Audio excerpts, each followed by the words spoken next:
welcome to another episode of Comics History on FANzine Live. My name is Steve Willis. I am the creator of Morty the Dog, and I've been involved in self-publishing comics since 1973. That's right, 1973, which makes me in the more prehistoric category of cartoonists. I'm mostly known for this character that you see on the screen, Morty the Dog, who was created in the late 1970s as a background character, and he was a cute, pudgy little guy then with lots of smiles. And then within a short time, he evolved into a foul-mouthed, grumpy, cigar-chomping dog, though with an expression that you see on the cover of this comic book. This comic book, Morty the Dog, was published by Starhead Comics, which was a company run by Michael Dowers in Seattle, Washington. I myself live in a town in Washington State called McClary, which is out in the middle of nowhere between Olympia and the coast, up in the mountains. And so the Seattle was the big city to me. I never was part of the Seattle scene, kind of a satellite in the 1980s. Michael wanted me to draw a simple cover for this comic, and so this was about as simple as I could get.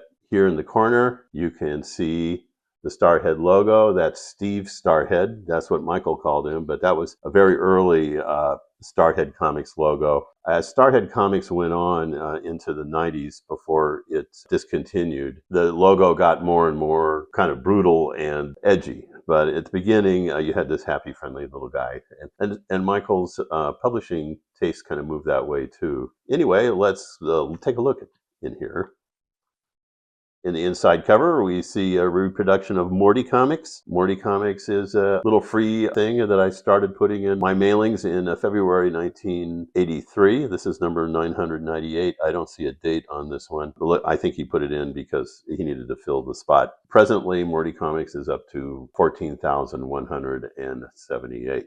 This comic here, the story is Bark and Bite. And the reason it has this empty space at the top is because this is a reprint. The original story appeared in this book, Natural Functions, and here you see a legal size folded, and that was the size I preferred to use in the early days, but then legal size cardstock got to be difficult to obtain because the National Archivist had a project called Project ELF, Eliminate Legal Files, and when that happened, getting legal size cardstock was very expensive, so I had to stop using this. It was more difficult. This Natural Functions is a reprint. It originally was published in 1986, and here we see the story, Bark and Bite. And Michael just filled the empty spot because of the space problem. He wanted to use the story, but we had a space problem, so he just put in Morty the Dog here. We had a thing like that in another comic, and the way we filled the space is I made up a fake professor in a fake university, and we put in footnotes to the story to make it seem more academic.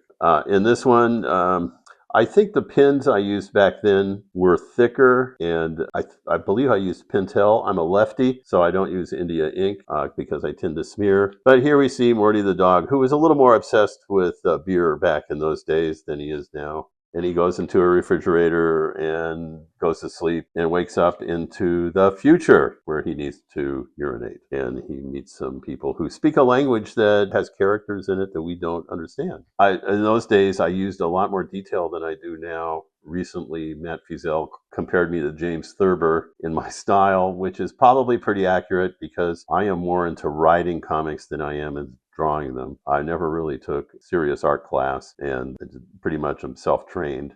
So I see the drawing as a secondary to the writing. But sometimes in the earlier years, like here, I kind of made up for that by putting in more detail that then was perhaps necessary. It certainly was true in my comics up to this point. And some of these poses I'm looking at, I forgot I drew Morty in them, such as this one right here. I need to do more of that. I like that one. And here we see Morty is learning that there's no trees to piss on. And the professor here says, "My Ma, you are from the Dark Ages. The last of the trees were cut down in 1998 to provide paper for the worldwide explosion of small press comic books, now considered classic literature."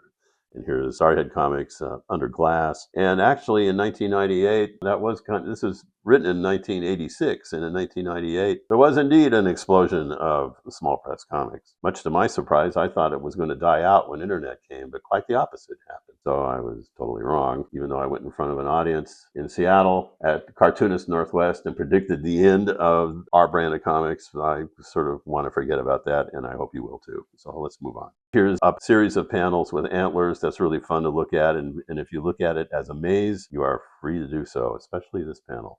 And you can see that there's story is told with the only words being words that we cannot understand. I do think that comics and silent films have an awful lot in common, and I do enjoy silent films, particularly Buster Keaton. It's one of my very favorites. And here, Morty is basically leading them like lemmings off of the cliff where they land and their antlers go into the ground, and the professor hits a special ray. Oh, that looks pretty like German expressionistic there, doesn't it? The antlers become roots, and the people become trees. I happen to be a tree hugger. I love trees. You should see my yard, much to my neighbor's displeasure. But it does sort of, it's in my belief that energy is never destroyed, and the death of one thing is reborn in another form. That's what happens when you live on a farm. So here he gets gobbled up by the refrigerator. I don't really remember this story. Or how it ends, or how I thought of it. It's too long ago. And here we quote Mark Twain at the beginning of another story, which will connect. This story will connect. It's called The Big Break. And Mark Twain wrote at the preface of Huckleberry Finn, persons attempting to find a motive in this narrative will be prosecuted. Persons attempting to find a moral in it will be banished. Persons attempting to find a plot in it will be shot. Now we have entire college curriculums around comics where people are deconstructing them and looking at them academically. But I think we've kind of lost something with that. The gentrification of comics is okay. I mean, it does broaden it. But I do miss the days where it was more, it came from the gut and it was still funny. Having comics in galleries is all right, I guess. But I think we might be losing something when we're doing that. The thing I loved about comics is you could do something abstract and Joe Blow will look at it and he'll know what you're doing. Picasso does something abstract and they're like, what the hell is that? But they'll look at this and they know what a thought balloon is. You can represent something with some simple lines that we all agree on the conventions of. And you can really be subversive with that. And daily papers are going away, the comic strips going away, and they were a real under the radar kind of folk art form that we're losing. Graphic novels are okay. And, I know comics in Europe are frequently high art, and that's true here to some degree. But I'm still in the Three Stooges school of cartooning. Here we have the mind and the heart. Oh, and there he has a big keg of Oli. That's Olympia beer, also long gone. I went to Olympia High School right down the street from the brewery, and we loved smelling the hops, hearing the work whistle. And here I'm making fun of corporate organizations. A lot of my day job career was in the white-collar meeting world, and I hated every minute of it. And so I would sometimes use comics to sort of work my way through it to survive. And here Morty's kicking somebody in the ass, which I find rather humorous. That's just what I was talking about. Oh, here we are. The eye poke. It's one of my favorite things, and I really love the Three Stooges. And when they have the eye poke with the sound effect, I can watch that for hours.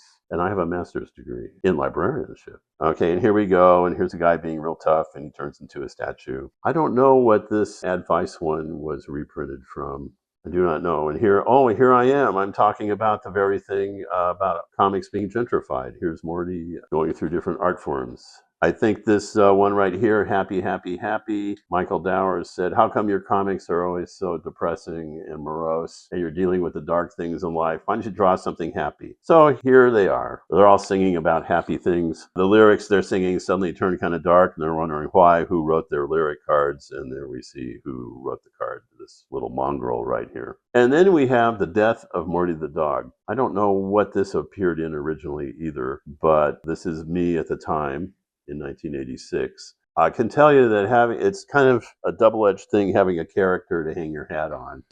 Some other cartoonists would say you're really lucky you've got a character that people recognize. But then again, people expect it, and it kind of ties you down. And I've created a lot of characters in my comics career, but Morty the dog is the only one who seems to have a runoff and gotten a life of his own. And that's probably because Morty the dog is the most like me of all the characters I've done. And I have tried to kill him off numerous times. Obviously, I have failed. But that's the story. That was a storyline a lot in the 80s and 90s, me trying to kill Morty the dog.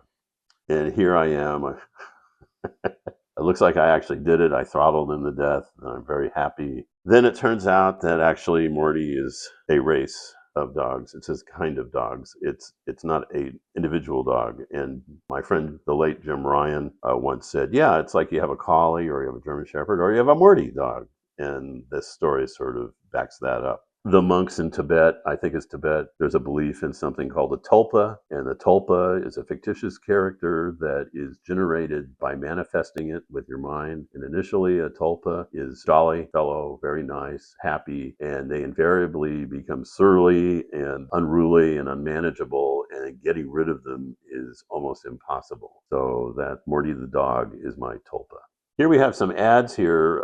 This is pretty interesting. Starhead had some ads. I was among the earliest artists that Michael promoted, but he later got some others. R.K. Sloan here, Curse of the Baby Monster was one of his other comics. And he revived the career of Big Daddy Roth, who is famous for Ratfink comics. And here you see Ratfink with the bulging eyes. And okay, by this time in his life, Big Daddy had settled down and he had a family, and I think he had converted to a major religion, which I won't mention which one, but Michael started publishing. He revived Big Daddy, and Big Daddy had become kind of conservative as he got older, and he well, I'll start at the beginning. When I was in fourth grade, during Big Daddy's height, some of us in the back row, where I always sat, we had some Big Daddy paraphernalia, like rings and cards and things like that. And our teacher confiscated them, and she went to the front of the class, and she said, in New York City, there are thin, pale men with sick minds who want to convert you to communism with material like this. And of course, in the back row, we're like, ooh, wow, cool. You know, that made it just more, that the fact that it was like taboo made it even more fascinating to us. And of course, this worked later with underground comics as well. So then years later, fast forward, Michael Dowers of Starhead sends Big Daddy some of my Morty the Dog comics, and Big Daddy told Michael, I won't let my kids read that stuff. So we came full circle on that one. I don't know, gee, who is this? Is this Niels Osmar? I can't, oh yes, Niels Osmar, and he was a figure in Seattle comics. He was more in kind of the fantasy and hero genre. I don't know whatever happened to him, but I remember meeting him. He's a really nice guy. So there you have it, story of Morty the Dog, Starhead Comics. Thank you.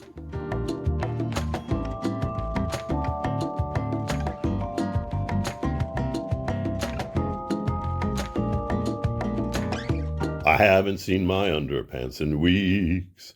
No, I haven't seen my underpants in weeks. Oh, I haven't seen my underpants. I haven't seen my underpants. I haven't seen my underpants in weeks. Yahoo!